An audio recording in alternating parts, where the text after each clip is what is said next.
All right, before we get into the video, guys, I want to know in the comments down below, how frequently do you guys watch our weekly previews? Have you been watching since the beginning, since like week 5? Is this your first time? Let me know in the comments down below how long and how frequently you guys watch our weekly previews. But if you're new to the channel, welcome. We are going to go over the best streamer options for this upcoming week of fantasy hockey. We're going to be covering everything you need to know for week 16 in terms of forwards, defensemen, and goalies for players to add to your roster for the best possible schedules that you guys can win your week 16 matchups. As we get closer and closer to the fantasy hockey playoffs, the standings are getting tighter and tighter, so you definitely want to be able to min-max your way to winning this upcoming week of fantasy hockey. Let's get right into the video.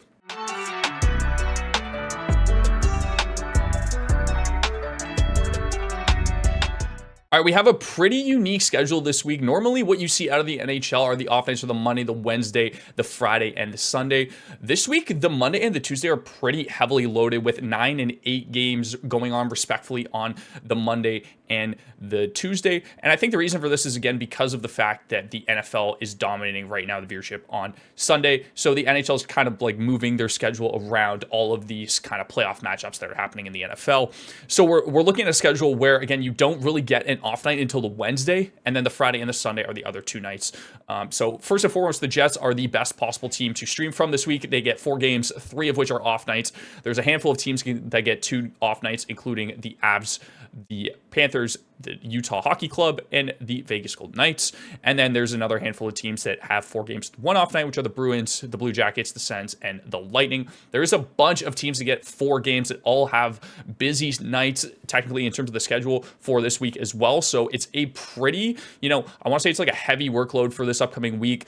You're going to be able to get to your high-end players very frequently throughout the week.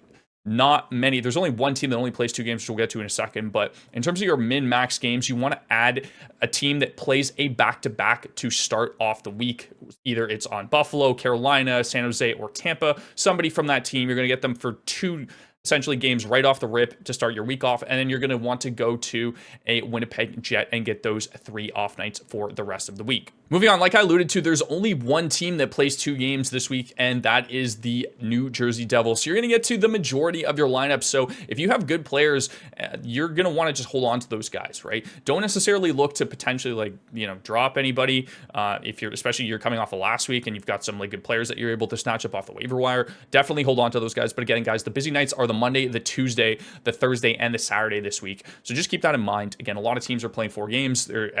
Pretty much every other team's playing 3, and the only team that has 2 games is the Devils, and they do get 1 off night. So even if you have some high-end Devils players, obviously don't drop those guys like the Jack Hugheses, the Dougie Hamiltons, Timo Myers, etc. Hold on to those guys. Even though they only play 2 games, you still get an off night out of them. Look to stream potentially somebody for a 4-gamer instead of maybe a 3-gamer that only has busy nights this week. For my priority forward streams, obviously we want to target the Winnipeg Jets. I know Gabe Vilardi's close to 70% owned, but if he's available for whatever reason in your league, pick him up. He's unbelievable.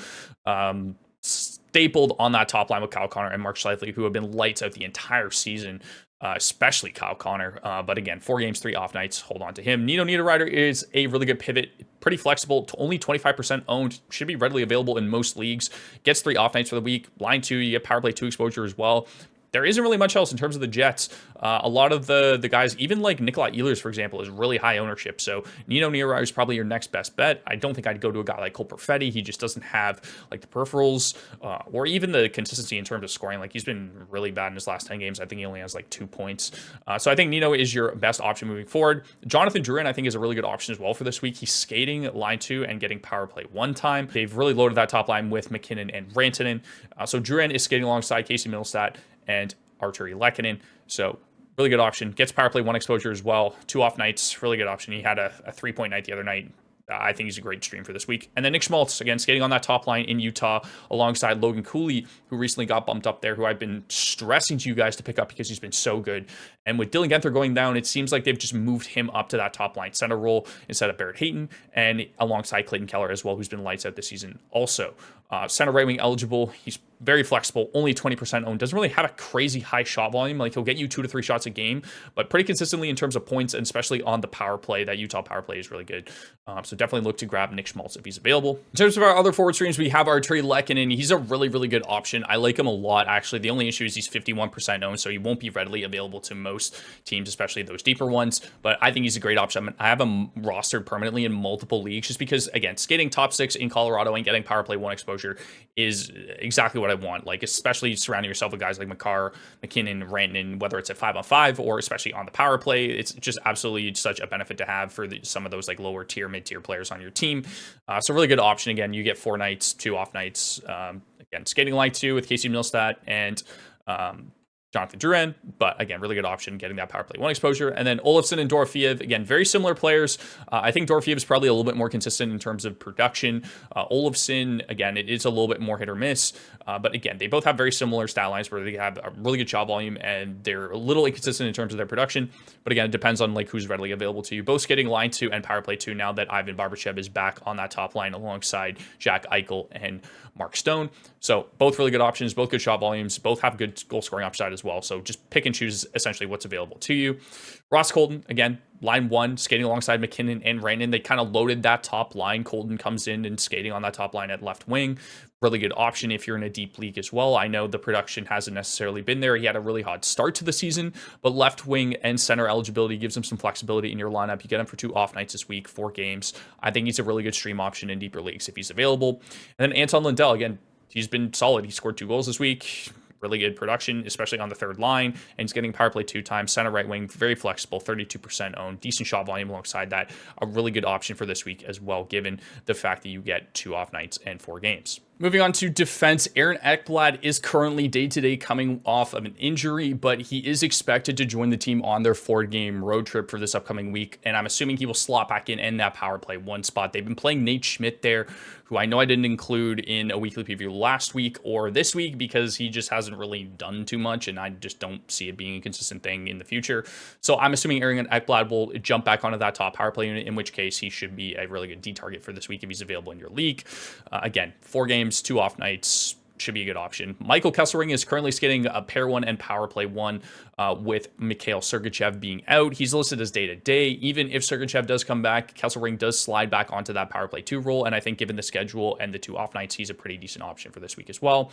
Mason Lohrei is currently skating on power play 1 with the absence of Charlie McAvoy being on IR. His production's been really good in the past 5 games as well, so at 3% owned, if you're in a deep league, absolutely 100% pick this guy up. Ride the hot wave as long as McAvoy's out for. He's been producing at a decent rate as well. His peripherals aren't bad either. So highly recommend you grab Lohrei ASAP. And then DeMello and McNabb are your bangers combo league guys, I guess you could call them, the combo meal players. Hits, shots, blocks, those guys are really good at all of them. I think McNabb's rates are definitely better than DeMello's, but DeMello has the better schedule. McNabb's one of the best block guys in the league. DeMello gets you a good mix of shots, hits, and blocks as well. So it really depends on what you're looking for. They both don't have any power play time, so none really upside there as well in terms of scoring. It's really just for peripherals and a nice low floor for this upcoming week in the schedule. So if you need to stream a defenseman or if you're in a deeper league, highly recommend one of the 2. And then finally, moving on to goaltenders, Spencer Knight is an absolute stud for this upcoming week, guys, because the Florida Panthers have 2 back-to-backs on January 21st and 22nd and 25th and 26th. So the start of the week and the end of the week. If you're in that 1G goalie strategy, if you're looking to stream a goalie for this upcoming week, Spencer Knight will guarantee you 2 starts, and he's been really good as of late if you look at his game log. So highly recommend you grab him at only 16% owned. Should be a solid option for this upcoming week. Frederick Anderson is back. If he is available in your league, guys, be sure to pick him up. The main issue with Freddie is he can't stay healthy, but when he is healthy, he usually has some really good numbers, and he's playing on one of the better teams in the National Hockey League in the Carolina Hurricanes. So be sure that you grab Frederick Anderson for a matchup against Chicago. And then the other 2, again, we're just targeting like one of the worst teams in the NHL in Chicago. They're both off nights as well too, and Jonas Johansson and Marc-Andre Fleury. Fleury's a little bit more higher owned, so again, and likely will be snagged up for that last day on the Sunday.